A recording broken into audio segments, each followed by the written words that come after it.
It's not a game, it's a rich thing.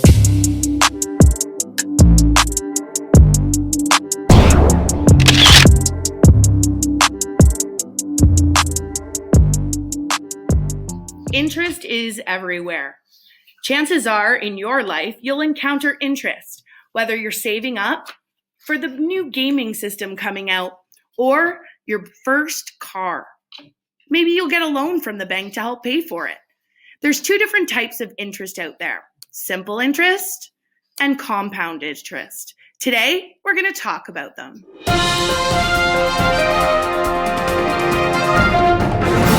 So here we have two different examples of types of interest you can get.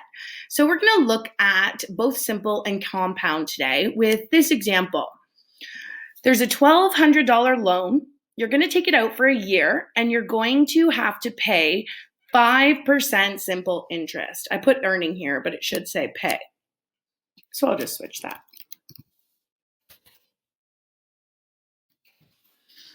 Over here, you're going to take out the same loan, but this is going to be at a compounding interest that happens monthly. So let's first take a look at the simple interest. We need to know what these variables mean, and we'll put them into the equation as we go.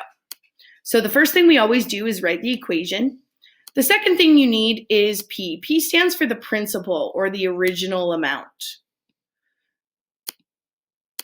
So if we look at our example, the original amount is the $1,200 that we're going to take out in the loan. And that becomes the first thing that goes into the equation to be multiplied.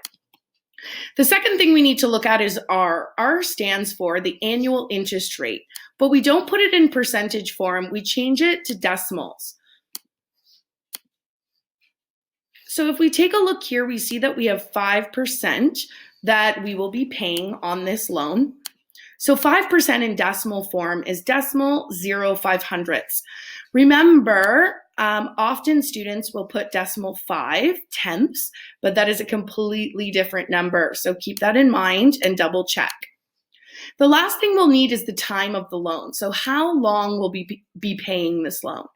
So in our example, we'll see that we'll pay the loan for a year.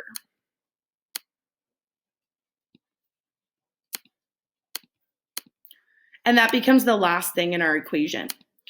Thinking back to order of operations, we know that when there's multiple multiplication, we need to do whatever comes first. So we do 1,200 times decimal 5/100, and we get 60, and we copy the 1 down, and then finally we multiply those last two, and we see that the interest that we have to pay on this particular loan over the 1 year is going to be $60.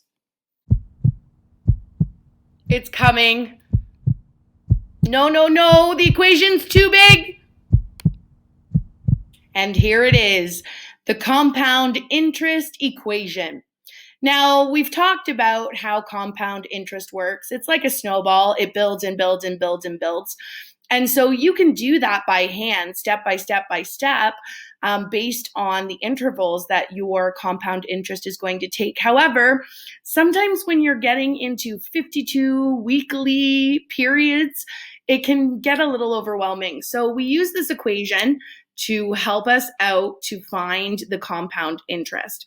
So A stands for the amount of interest, including the principal amount by the end of the loan or the savings period.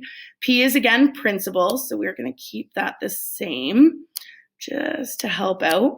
R, of course, is our annual interest rate, same as before. T is the time in years, of course. Here in this particular example, it's a little bit different. There's one more piece of information that you need to know, and that's the compounding periods, the periods when the interest is going to be applied. And those compounds can be yearly, so once, semi-annually, twice, quarterly, 4 times a year, monthly, 12 times a year, or weekly, 52 times a year.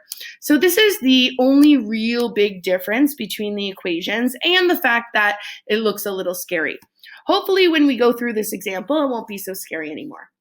So same example, $1,200 loan to us for 1 year at 5% compounding interest monthly. So that's going to be really, really important coming up. So let's start. So we have here our principal amount. We have here our time period. We have here our interest rate.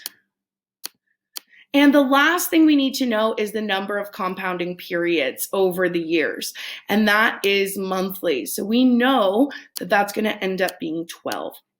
So the next thing is we, of course, write the equation. All of these things we've done before in equations. It's just they're all together in one. Step one is to put in our principal amount here. Step two is we copy the one down and the addition sign, and right here goes our rate. Now remember, our rate is in decimal format. We talked about that last time. Underneath the rate is n, our variable talking about the number of compounding periods. And remember, we said that if it's monthly, it's 12. So that's why the 12 is going there.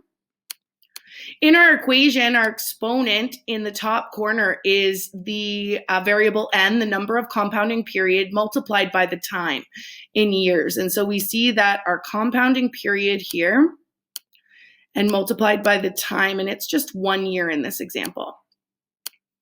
So all of these different parts filling into our equation, and then we solve. So if you're looking at this thinking of order of operations, we have to do the brackets first. And so we copy the numbers down that we're not working with. And inside the inner bracket is decimal 500ths divided by 12. And when we do that, we see that this is the decimal number that we get. So we've copied that down. Now to save myself a little step, I did the exponent work already. So I just multiplied 1 by 12 and got the exponent 12.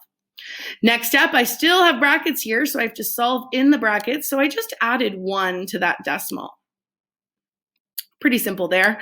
And the next step is probably the newest and trickiest. We talked about that x to the power of y button on our calculator because it would take forever to multiply this number by itself 12 times. You could do it, but there's a high likelihood you might have a calculation error.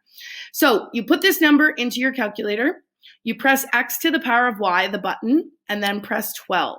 And what you end up with is a long number that we're going to round to 2 decimal places. Notice that I've still just copied down my principal amount.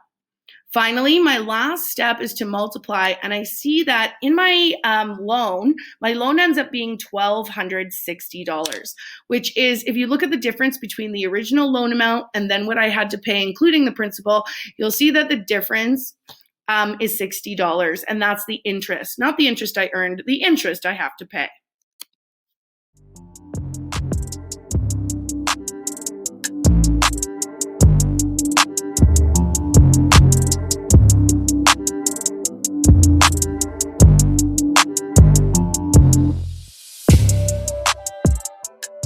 All right, so your page is all highlighted, ready to go. And let's take a look down. It says the interest was the same, but I thought interest would create more interest. Well, absolutely it does. In order to see this, we need to start with a larger principal amount, and then we can really see the minute differences that are in this example, but on a larger scale. So let's take a look at this. Here are the 2 examples. $10,000 loan for 5 years at 7.2 simple interest. $10,000 loan for 5 years at 7.2 quarterly compounded interest.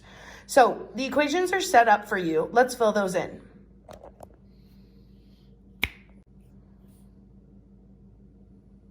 Did you fill them in the way I did? Principal in yellow, time in green, rate in orange, and the number of compounding periods. It says quarterly, so I know that's 4. Filling in my next section. Try to solve these using BEDMAS next. How did you do? Take a look at mine and see if you followed all the steps.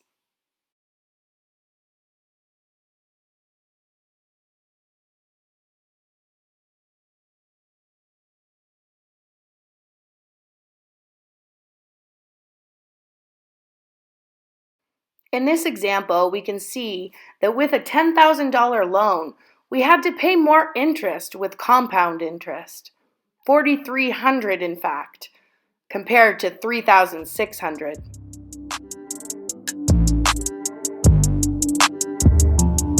What's what's the takeaway here? Two different types of interest. Well, I definitely want simple interest if I have to take out a loan or borrow money. And I want compound interest when I'm saving money, especially for a long period of time or a large amount of money. Try the few examples on your sheet and give simple and compound interest a try.